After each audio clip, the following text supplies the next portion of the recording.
How to screenshot within One UI 7 without using the volume buttons. Click in this menu.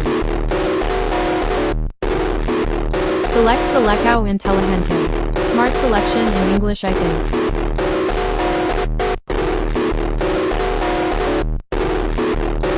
Draw everything in the screen until it fills the entire screen.